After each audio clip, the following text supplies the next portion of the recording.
미국과 일본 정부는 오늘 새벽 이 탄도미사일 도발을 감행한 북한을 강하게 또 비난했습니다. 중국은 아직 공식 반응을 내놓지 않고 있습니다. 관련 소식 국제부 연결해서 알아보겠습니다. 안소영 기자. 네, 국제부입니다. 예. 자, 북한의 탄도미사일 발사 시도에 대해서 지금 미국과 일본 신속하게 반응을 했는데요. 어떤 입장이 나왔습니까? 네, 백악관은 북한이 탄도미사일을 발사한 지 불과 2시간여 만에 관련 성명을 발표했습니다. 미국 정부가 북한의 미사일 시험을 인지하고 있고 트럼프 대통령도 보고를 받았다는 짧은 내용이었지만 이례적으로 빠른 대응이었습니다. 트럼프 정부가 북한의 움직임을 그만큼 민감하게 예의주시하고 있는 것으로 해석됩니다.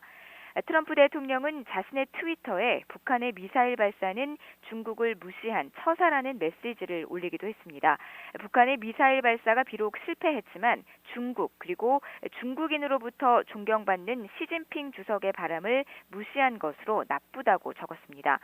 일본은 북한이 탄도미사일을 발사한 지 3시간여 후에 국가안전보장회의를 열었습니다. 일본 정부 대변인인 스가 요시히데 관방장관은 북한의 탄도미사일 발사 시도는 유엔 안보리 결의를 위반한 것이라고 비판하고 한국과 긴밀히 연대해 북한의 자제를 강하게 촉구해 나가겠다고 말했습니다.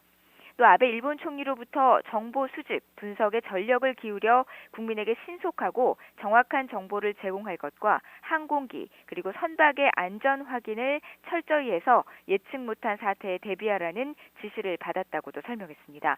일본 정부는 현재 총리관저 위기관리센터에 설치된 북한 정세에 관한 관저 대책실에서 북한의 미사일 발사와 관련한 정보 수집, 분석을 진행하고 있습니다. 예. 자, 무엇보다 중국 반응이 궁금한데요. 중국 공식 반응 아직 안 나왔다고요? 네, 말씀하신 것처럼 아직 공식 반응은 내놓지 않고 있습니다. 하지만 관영 언론들이 북한의 탄도미사일 발사 시도를 주요 뉴스로 전하고 있습니다. CCTV는 오늘 아침 북한이 탄도미사일을 발사했지만 실패했다고 전하면서 기자를 전화 연결해서 북한의 군사 행동이 한반도 긴장을 가속할 우려가 있다고 평가했습니다. 신화통신, 환구망, 신화 등 대부분의 중국 매체들도 북한이 평안남도에서 미사일 한 발을 쐈지만 실패했다고 주요 뉴스로 다뤘습니다. 트럼프 대통령과 시진핑 중국 국가주석의 정상회담을 계기로 미국과 중국, 이 북핵 문제에 대해 연일 공조 움직임을 보이고 있는데요. 앞서 지난 24일에도 중국 정부는 북한의 한반도 정세를 긴장시킬 행동을 하지 말라고 공개적으로 경고한 만큼 이번 북한의 미사일 발사 시도에 중국 정부가 어떤 반응을 내놓을지도 주목됩니다. 지금까지 국제부에서 YTN 안소영입니다.